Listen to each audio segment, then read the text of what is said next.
I know it's early in the week and it's dealing with a head injury, but any idea, where Cole is on his way back?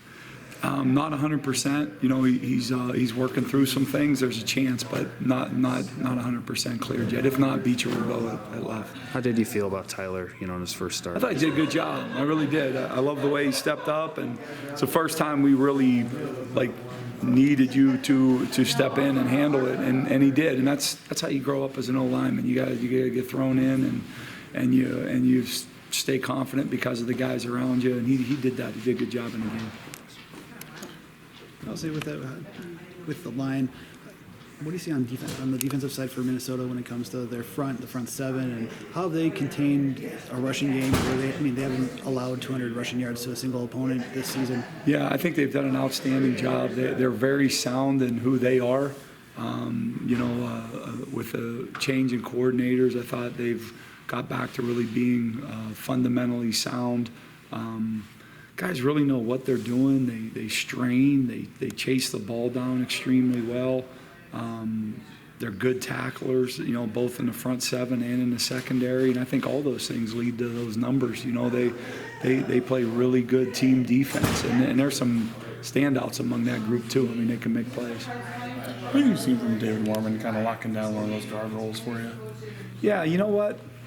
Kind of started off early. We had 3 tackles, and we were trying to work through some things. And David just kind of keeps playing and played himself into a role, and really what he mastered was consistency and being the best him, and that's what we need right now. We need those 2 things, and he's been able to provide that, so he's been doing good.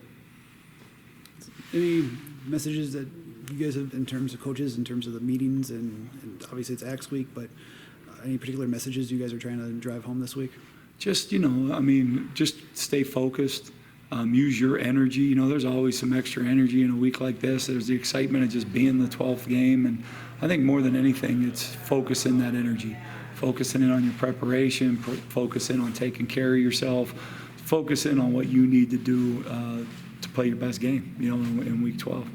Have you seen more of that energy in Tuesday's practice or today's practice in terms of the players compared to maybe what you've seen earlier this year? I don't know. There's always a buzz around this week, regardless. You know what I mean? And that's cool. It should be. But to say more or less, just an excitement for this week, and just want to kind of focus that energy in all the right directions. I remember guys yesterday talked about how hard Jack prepares. What stands out to you about how Jack prepares and gets ready for a game throughout the week? Conner? Yeah. Yeah, he just, he grinds at it, and you see him improve every single day on the field. And I think that's what they lean on the most. Something that may not be a clearer picture or as quick a decision on a Tuesday really gets better Wednesday and is more locked in Thursday, and Friday it's fine. And you kind of see that evolution with him throughout a week, and they know that's from the prep that he has, and they can see all the time he puts in, but they can actually feel it on the field. With the jet sweeps, I know we've seen it run out of a 21 look, a 12, I think like a pseudo 13 with the extra lineman, or an 11. What does having that ability to run those type of jet sweeps out of those different personnel, how does that stress in your eyes, the opposing defenses? Well, if I'm a defensive coordinator, I want to stop Jonathan Taylor. And so if we can use eyes and help to keep Jonathan, not as many people on him, that's why. And you know what? The guys have done a great job with them. Receivers have done a tremendous job making plays with the ball in their hands, so it's fun.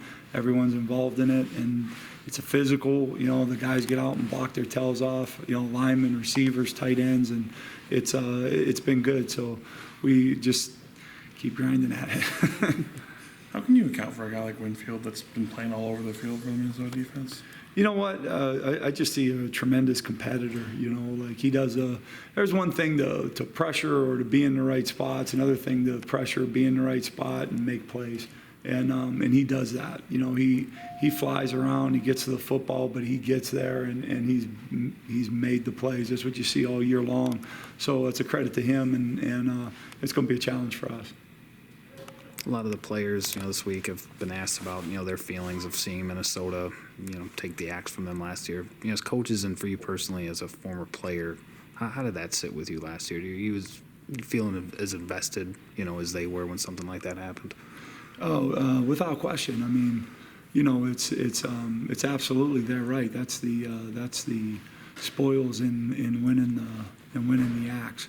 But it absolutely sits with you, and it's a feeling that you never want to have, and it hopefully drives you and drives every one of us to be better and to be at our best. And so that's what we're working at.